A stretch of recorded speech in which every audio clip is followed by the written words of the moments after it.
was about 2-3 years ago. He's looks like a purple belt in jiu-jitsu. Trains at North County Fight Club down in San Diego. He also... No white belt shorts. Well, they blue and brown? Yeah. So he makes that. He looks ready. Well, neither fighter touched gloves there. Came out and started swinging. Looks like wrestler's going for a takedown. Sorry. Doesn't look like he's doing too bad with his hands either. No, Kris doesn't look like Kohls. Ooh. Doesn't look like Kohls is liking the stand-up too much. Good job getting his underhook there and then coming back up and attacking for his own takedown. Yep. Yeah, good recovery. He's got to be in pretty decent shape actually to be able to get hit like that and to recover quick. Make an immediate recovery. Yeah.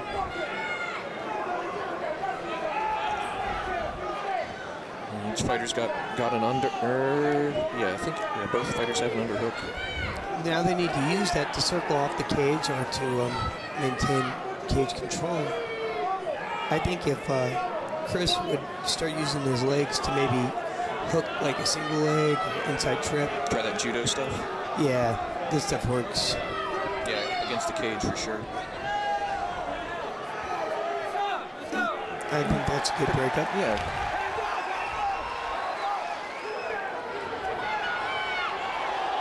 You know, I don't want to say maybe that Robert has better hands, but I think he definitely has more confidence standing up there. Yeah, the wrestler getting taken down now. This could change events, you know, in the judges' eyes. Yeah, that's a good takedown for Kris. Jiu-jitsu guy taking down the wrestler with a double. Yeah, a lot of that, you know, I find that a lot of that, being gun shy or being confident with your hands has a lot to do with, you know, getting hit in practice. You need to do that hard sparring so that when you start seeing punches flying at your face, it's not a surprise. Yeah. Robert's got his feet on the hips, getting ready to explode and come up, maybe climb the cage. But it looks like Kris is doing a good job of keeping his back flat. You know, in this position, you don't want your back flat on the mat unless you have your opponent secure. There he goes. Nice, pushed off and came back for the shot, and Kris going for the guillotine. No, looks like Robert's going to pass a side mount. Well, he could attempt the Von Flue choke if he knew it right now. You know, come around with a reverse half. Robert could just lock his hand under his shoulder and put him out. Not anymore.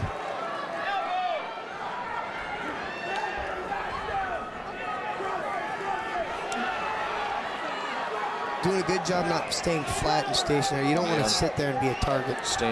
Kohls is just keeping on his hips and trying to keep moving. Robert looked almost throwing an accidental illegal elbow there. Looks like Kris going for submission. His legs are climbing up at the end of the first round. You're always a little bit more tired coming into the second round of your first fight. You don't have that same animal instinct. Yeah, you're gonna. A lot of fighters are first time, you know, or second time. First couple fights, they're gonna have a lot of adrenaline going. They're gonna go hard at the first round, and that's gonna drain you of energy later. Mendez Robert doesn't seem like he may be the shorter fighter, but he doesn't mind kicking to the head.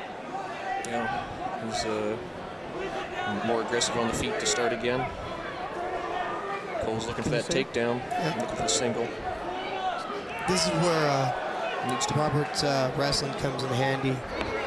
Being able to dictate, you know, if the fight stays up, goes down. I like that little jumping knee he attempted there. That's nice.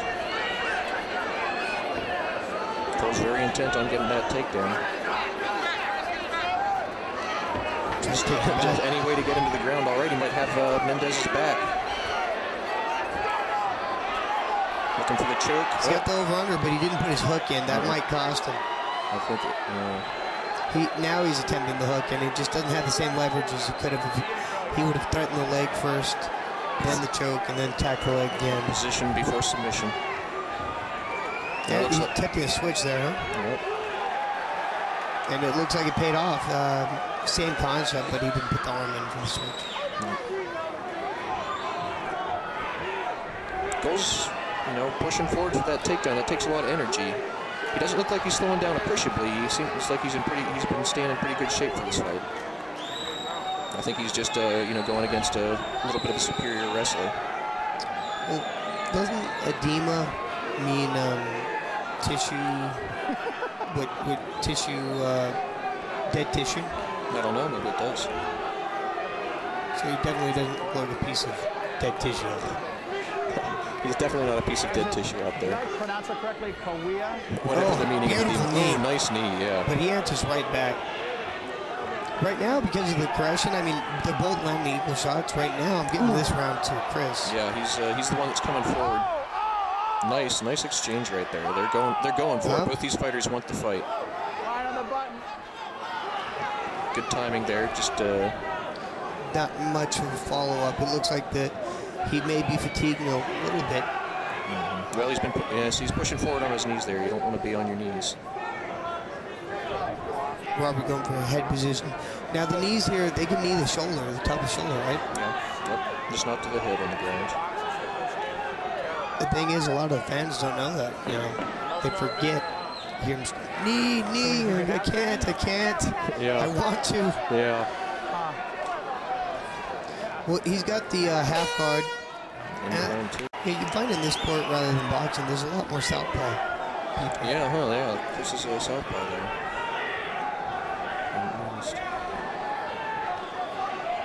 Yeah, the fighters look a little more hesitant to engage this round. The whole ability to throw a punch is a little less, and the whole willingness to want to get punched definitely is a little less. But there's a good kind of running knee, but not very effective. I think Kris was able to move. If he splits the middle here, he's got the leg. He can definitely put Robert into some trouble here. If he scooted off, maybe started to attack for a heel hook. Kris is pretty long, pretty tall. He might, if he connects with one of those up kicks, it could be trouble for Mendez. I hate tall people. I want everyone out there to know, if you're tall, you are not my friend. If I walk around bow-legged, will you like me more? Yes. All right. So many of these kids I've coached, you know, when they were kids, and now they're taller than me. That just sucks. That's pretty disrespectful of him, I have to say.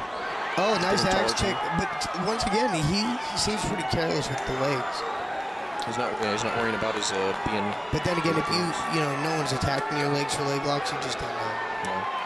Well, you know, that's kind of a surprise. You can't stomp to a downed opponent, but the axe kick is good. So maybe this is something that Kris really didn't anticipate for the fight. But I think Robert should back up just like that, and we'll get a good stand-up. Yeah, that kind of kicking the leg stuff is really only good for running out the clock. Which we love as fighters, if we're winning. If we're winning. I don't think it's obvious enough who's winning at this point. I think that Robert needs to. They both need to continue fighting, and they both are. Yeah. Ooh, just you get a little tired, and your balance starts to give. Yeah. A little bit of fatigue in the leg there, maybe. Yeah, Kris is tall. How tall is he? He's actually 6'2". 6'2", so that's pretty tall for a guy weighing in about 160, 165. Maybe not a whole lot of. Probably doesn't do a whole lot of squats. Well, I hope he wasn't planning on doing squats tomorrow, because Robert's kicking the crap out of his thighs. I hate that. Yeah. Some people kick hard enough to where that can end a fight. I've seen that happen a couple times. Well, you know, Kohls is doing he's trying to end this fight strong. He's came right out and went for the shot. He wants to get that top position. A lot of the time the judges see. He's not setting his shot up. He's got to work with his hands a little bit to get the takedown. Get an exchange going, then get the takedown. Yeah, I think it's just he's kind of tired at this point, and just Still a lot of heart. Yeah, for sure. All right, and to the bell, the guy's still fighting. Judge Ray Balowich and Judge Mike Tate all see it identically, with scores of 29-27 for your winner by unanimous decision. I definitely see like a 29-28. Yeah, I could see 29-28. 29-27. That is. You know, you never know what someone's thinking. That's why you can never really give up